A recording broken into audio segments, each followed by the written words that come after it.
సంజన గారి గురించే మాట్లాడుకుందాం. మాట్లాడుకునే ముందు 2 స్టేట్మెంట్లు మాట్లాడుకుందాం. ఆటోమేటిక్గా అర్థమైపోద్ది అనమాట. సో అప్పుడే లైక్ కొడతారు. ఓకేనా? సో అది సంగతి. First statement. సో కామనర్లు అగ్ని పరీక్షలో బీభత్సమైన పర్ఫార్మెన్స్ చూపించేసిన తర్వాత వాళ్ళు 6 హౌస్లోకి వస్తున్నప్పుడు చాలామంది రివ్యూయర్స్ నాతో సహా అందరు పెట్టింది ఏంటంటే, ఈసారి కామనర్స్ అల్లాడిచ్చేస్తారు, అసలు కామనర్ల దాటికి వీళ్ళు తట్టుకోలేరు, అసలు కామనర్స్ ఆటలో వీళ్ళు చిత్తైపోతారు, అసలు కామనర్స్ జోన్లకు వీళ్ళు వెళ్తే వీళ్ళు ఇంకా మటాషే, వీళ్ళు పట్టించుకోరు ఎవరు, అంతా కామనర్సే అని అన్నారు చాలామంది. దాని తర్వాత ఇంకొక స్టేట్మెంట్, సంజన గారి హౌస్లోకి వస్తున్నారు అని చెప్పి తెలిసిన తర్వాత ప్రాబబిలిటీ అదే కన్ఫర్మ్ లిస్ట్ వచ్చిన తర్వాత చాలామంది మాట్లాడిన మాటలు నాతో సహా మళ్ళీ అగైన్ అందరూ మాట్లాడిన మాటలు, ఇవిడ సంజన గారు అంటారా వస్తున్నారు, ఏముందిలే ఫస్ట్ 3వ వారంలో వెళ్ళిపోతారు ఆవిడ, ఏముంది ఫస్ట్ 2-3 వారాలు ఏముంది, ఇంకేముండదు ఆమె గేమ్. అలాంటి వాళ్ళందరినీ పెద్ద వాళ్ళందరినీ తీసుకొస్తుంటారు. ఫస్ట్ 3 వారాల్లో వీళ్ళు పంపించేస్తుంటారు. కామనర్స్కి బ్రీతింగ్ స్పేస్ కావాలి కదా వాళ్ళకి. సో అందుకని ఫస్ట్ 3 వీక్స్లో వీళ్ళని పంపించేస్తుంటారు. ఈ ఆశా సైని కానీ, సుమన్ శెట్టి కానీ, ఈ నెక్స్ట్ వచ్చేసరికి సంజన కానీ, వీళ్ళ ముగ్గురిని తీసుకొచ్చి వీళ్ళ ముగ్గురిని పంపించేస్తుంటారు. అప్పుడు వాళ్ళు నిలదొక్కుంటారు కదా. ఈ స్టేట్మెంట్ కూడా పాస్ చేశారు. ఈ 2 స్టేట్మెంట్లు పాస్ చేసిన తర్వాత 3వ స్టేట్మెంట్ ఇంకోటి తర్వాత, ఇది 6 వారాల తర్వాత కూడా 3వ స్టేట్మెంట్ పాస్ చేశారు. దాంట్లో నేను కూడా ఉన్నా. ఎవరు టాప్ 5 వాళ్ళు చెప్తున్నప్పుడు ఒక్కళ్ళు కూడా సంజన గారిని టాప్ 5లో పెట్టలేదు. ఒక్కళ్ళు కూడా. ఇది ఫస్ట్ 3 వారాలు గేమ్ చూసిన తర్వాత, దాని తర్వాత తనకు అవసరమైన ప్రతిసారి తాను రక్షించుకోవడం కోసం, లేదా తను డౌన్ అవుతుందని చెప్పి తనకి చిన్న అనుమానం వచ్చినా కూడా సో తన గేమ్ను తను మార్చుకుంటూ ముందుకు వస్తున్న సంజన గారిని కనీసం ఒక్కళ్ళు కూడా టాప్ 5లో పెట్టలేదు. ఎవరెవరినో టాప్ 5లో పెట్టారు. ఎవరెవరో ఇప్పుడు టాప్ 5లో లేరు. సంజన గారు టాప్ 5లో ఉన్నారు. That is Sanjana Galrani, Sivagami, Rajamata of Bigg Boss season 9 Telugu. Game మొదలైందే ఆవిడ వల్ల, గేమ్ చూస్తున్నారంటే ఆవిడ వల్ల. ఇప్పుడు ఎవరెవరో విన్నర్ పొజిషన్లోకి వెళ్ళొచ్చు, ఎవరెవరో రన్నర్ పొజిషన్లో ఉండొచ్చు, ఎవరైనా విన్నింగ్ రేస్లోకి వెళ్ళుండొచ్చు. ఆమె పొజిషన్ పెద్దగా మా టాప్ 5లోకి వచ్చి ఆమె పొజిషన్ అక్కడే ఆగిపోయి ఉండొచ్చు. బట్ ఆమె వల్లే గేమ్ స్టార్ట్ అయింది, ఆమె వల్లే గేమ్ ఎండ్ అవుతుంది కూడా. కామన్ ఆడియన్స్లో బిగ్ బాస్ సీజన్ 9 చూడాలి అన్న ఒక ఆశ కానీ, ఒక ఆతృత కానీ, స్టార్టింగ్లో ఆ జీల్ కానీ, ఆ ఊపు కానీ వచ్చింది అంటే ఆవిడ వల్ల. ఒక గుడ్డు ఎంతోమంది జీవితాలని, ఎంతోమందిలో ఉన్న వాళ్ళ అసలైన స్వరూపాన్ని బయటకు తీసుకొచ్చారు ఆవిడ. 1 vs 14 ఒక్క ఆవిడ 14 మందిని ఎదుర్కొన్నారు హౌస్ లోపల ఫస్ట్ వీక్లోనే, ఇనిషియల్ వీక్స్లో. సో కామనర్స్ అసలు స్వరూపం ఏంటి, కామనర్స్ వాళ్ళ ఒరిజినాలిటీ ఏంటి, వాళ్ళు ఎలా మాట్లాడతారు, ఎంత దారుణంగా ప్రవర్తిస్తారు, ఏ రివ్యూయర్ తిట్టకుండా ఉన్నారు, ఏ ఆడియన్ వాళ్ళని తిట్టకుండా ఉన్నారు, ఏ రోజు ఏ వీక్ నాకు సార్ వాళ్ళని అనకుండా ఉన్నారు. అలాంటి వీక్స్, అలాంటి రోజులు, అలాంటి సిట్యువేషన్ని అసలు కామనర్స్ మీద ఉన్న వాళ్ళ లోపలికి వస్తున్నప్పుడు ఉన్న ఇంప్రెషన్ని కంప్లీట్గా ఉల్టా చేశారు అంటే దానికి వన్ ఆఫ్ ద రీజన్ సెలబ్రిటీస్కి ఆ మాత్రం స్పేస్ ఇచ్చి వాళ్ళు మాట్లాడితే ఒకవేళ కామనర్స్కి అగైనెస్ట్గా సో వీళ్ళది అసలు 1% కూడా తప్పే లేదు అన్న సిట్యువేషన్ని క్రియేట్ చేసింది ఎవరు? సంజన గారు. అలాంటి సిట్యువేషన్ క్రియేట్ చేయడానికి కారణం ఎవరు? సంజన గారు.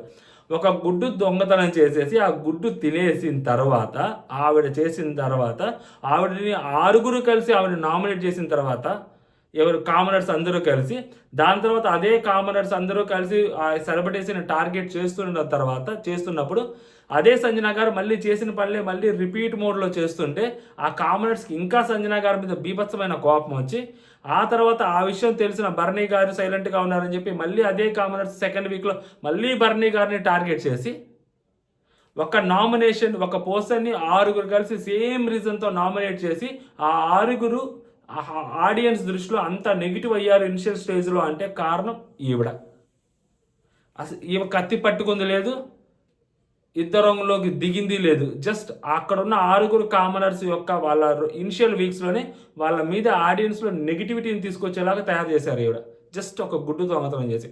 అంటే వాళ్ళ మెంటాలిటీ ఏంటి, వాళ్ళు ఎలా మాట్లాడగలుగుతారు అన్న సిట్యువేషన్ ఆవిడ తీసుకొచ్చారు. ఇది వాస్తవం, ఇది నమ్మాలి. ఇది దాని తర్వాత ప్రతి ఒక్కరు వాళ్ళ గేమ్ని వాళ్ళు మార్చుకుంటూ వస్తారు. అలాగే ఇప్పుడు ఎవరైతే కామనర్స్ 2 హౌస్ లోపల ఉన్నారో, ఒకళ్ళు విన్నింగ్ పొజిషన్లోకి, అలాగే ఒకళ్ళు ఇంకొక టాప్ 3లో ఉన్నారు అంటే వాళ్ళ గేమ్ని వాళ్ళు తర్వాత మార్చుకుంటూ వచ్చారు, వాళ్ళ గేమ్ని వాళ్ళు తర్వాత ఆడుకుంటూ వచ్చారు. బట్ ఇనిషియల్ స్టేజ్లో సో హౌస్లోకి వచ్చినప్పుడు ఏం చేయాలో తెలియక బీభత్సమైన ఓట్ బ్యాంక్ తోటి, లేకుంటే బీభత్సమైన ఒక పాజిటివిటీ తోటి హౌస్లోకి వచ్చినప్పుడు ఈవిడ ఆడిన గేమ్లో ఈవిడ కదిపిన పావుల్లో వాళ్ళు చిత్తయిపోయారు. మా వాళ్ళకు కూడా కాదు, అలాంటి సిచ్యువేషన్ క్రియేట్ చేశారు ఈవిడ. సెలబ్రిటీస్కి ఒక దేవతలాగా కనిపించారు ఈవిడ. సెలబ్రిటీ కంటెస్టెంట్స్ వాళ్ళ కామనర్స్ మీద ఒక మాట మాట్లాడితే బయట రివ్యూయర్స్ వేసుకుందాము అని రెడీగా ఉన్న టైంలో ఈవిడ వాళ్ళందరికీ ఒక అండగా నిలిచారు. తిరిగి ఉల్టా రివ్యూయర్సే కామనర్స్ని గట్టిగా క్వశ్చన్ చేసే దగ్గరికి తీసుకెళ్లారు ఈవిడ గేమ్. అలాంటి సిచ్యువేషన్ 3 వారాలు అలాగే గేమ్ ఆడింది. 3 వారాలు హౌస్ని నిలబెట్టింది, 3 వారాలు బిగ్ బాస్ని నిలబెట్టింది. ఆడియన్స్లో ఒక జీల్ క్రియేట్ చేశారు. అప్పుడే పుట్టిన 5 నెలల పసి పాపని వదిలేసి హౌస్లోకి రావటం అనేది ఎవరు రమ్మన్నారా అని చాలామంది మాట్లాడొచ్చు. సో వాళ్ళ కెరియర్ కోసం వాళ్ళ దానికోసం వచ్చారు. మరి వచ్చినప్పుడు హౌస్లో ఉన్నప్పుడు సో ఏదో ఒక సిచ్యువేషన్లో ఏదో ఒక టైంలో లోన్లీగా ఫీల్ అవుతారు.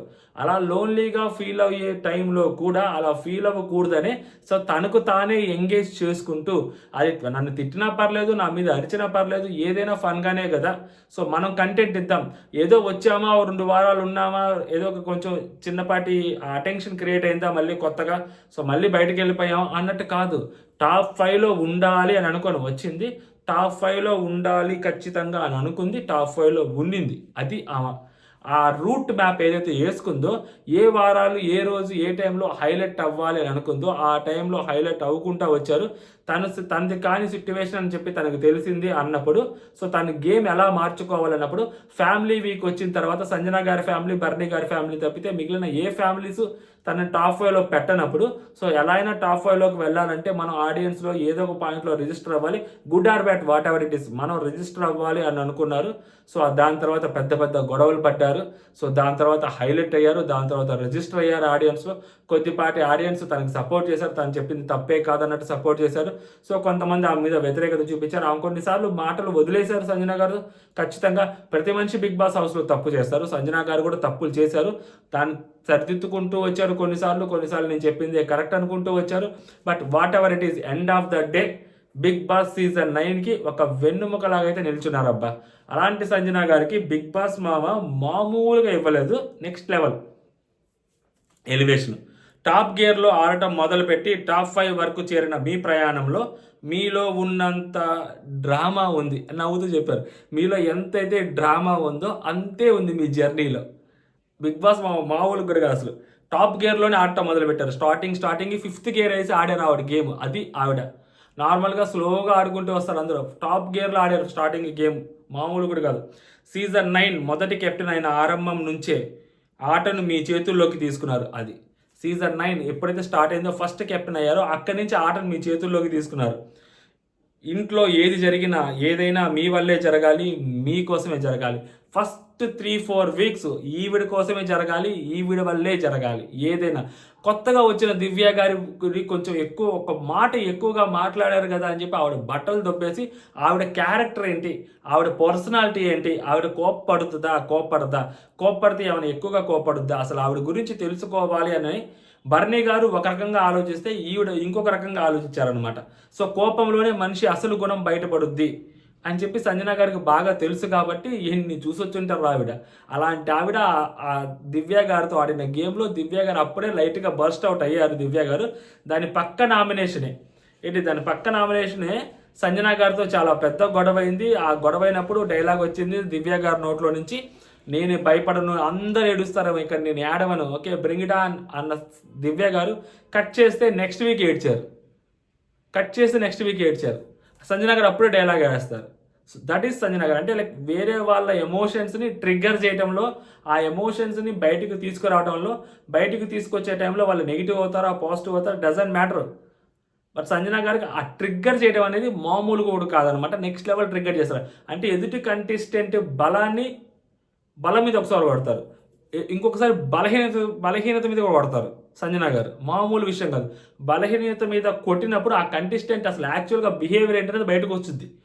అదే సంజన గారికి కావాలన్నమాట. ఆవిడ అలాగే చేస్తారు. ఇది గేమ్, బిగ్ బాస్ గేమ్ ఇలాగే ఆడాలి, అలాగే ఆడారు సంజన గారు. నెక్స్ట్, గుడ్డుతో మొదలైన మీ అల్లరి మీ కొడుకుతో కలిసి ఎన్నో రెట్లు పెరిగింది.